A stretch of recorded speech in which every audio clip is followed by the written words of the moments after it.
గౌహతి టెస్టులో భారత్ సిరీస్ ఓటమి అంచున ఉంది. కోల్కతాలో జరిగిన తొలి టెస్టును దక్షిణాఫ్రికా గెలుచుకోగా రెండవ మ్యాచ్ లో కూడా విజయం సాధిస్తే సిరీస్ ను 2-0తో క్లీన్ స్వీప్ చేస్తుంది. ఒకవేళ ఈ మ్యాచ్ డ్రా అయినా సరే 1-0తో సిరీస్ సౌత్ ఆఫ్రికా వశం అవుతుంది. ఒకవేళ సౌత్ ఆఫ్రికా రెండో టెస్టులో కూడా గెలిస్తే 2-0తో క్లీన్ స్వీప్ అవుతుంది. ఇదే జరిగితే గౌతమ్ గంభీర్ కోచింగ్ లో 13 నెలల్లో భారత జట్టు రెండోసారి స్వదేశంలో క్లీన్ స్వీప్ కానుంది. 2024లో న్యూజిలాండ్ తో 3-0 తేడాతో ఓడిన భారత జట్టు ఇప్పుడు అదే పరిస్థితి సౌత్ ఆఫ్రికా చేతిలో దెబ్బతినే సూచనలు కనిపిస్తున్నాయి. టెస్టు జట్టు దారుణమైన ప్రదర్శన తర్వాత కోచ్ గౌతమ్ గంభీర్ తీవ్ర విమర్శలను ఎదుర్కొంటున్నాడు. భారత మాజీ క్రికెటర్ అతుల్ వాసన్ కూడా గంభీర్ ను టెస్టు క్రికెట్ నుంచి తొలగించాలని, రాహుల్ ద్రావిడ్ తో భర్తీ చేయాలని సూచించాడు. మాజీ సెలెక్టర్ సబా కరీం మాట్లాడుతూ టీమిండియా టెస్టు క్రికెట్ ఎలా ఆడాలో మర్చిపోయిందని విమర్శలు గుప్పించాడు. ఈ క్రమంలో గౌతమ్ గంభీర్ ఇప్పటి వరకు చేసిన 4 తప్పులలో టీమిండియా టెస్టు క్రికెట్ ను పూర్తిగా మర్చిపోయిందని అనిపిస్తుంది. దీంతో ముగ్గురు స్పెషలిస్ట్ బ్యాట్స్మెన్లు అలాగే ఆల్రౌండర్లు అసమర్థులుగా నిరూపితమయ్యారు. గౌతమ్ గంభీర్ శిక్షణలో team India white ball, red ball cricket రెండింటిలోనూ ఆల్రౌండర్లపై ఎక్కువగా ప్రాధాన్యత ఇచ్చింది. దాని ఫలితంగా ముగ్గురు లేదా 4 స్పెషలిస్ట్ బ్యాట్స్మెన్లను మాత్రమే ఎంపిక చేశారు. అలాగే భారత జట్టు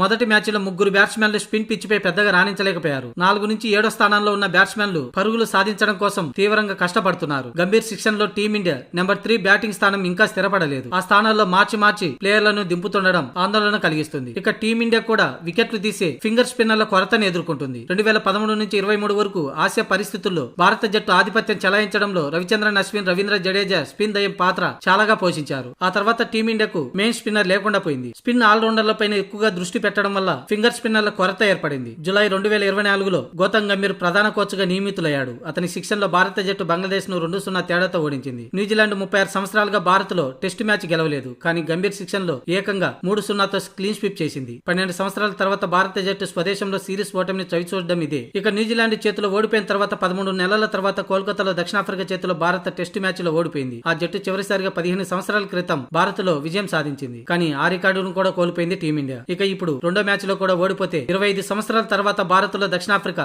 సిరీస్ గెలిచే అవకాశం ఉంది.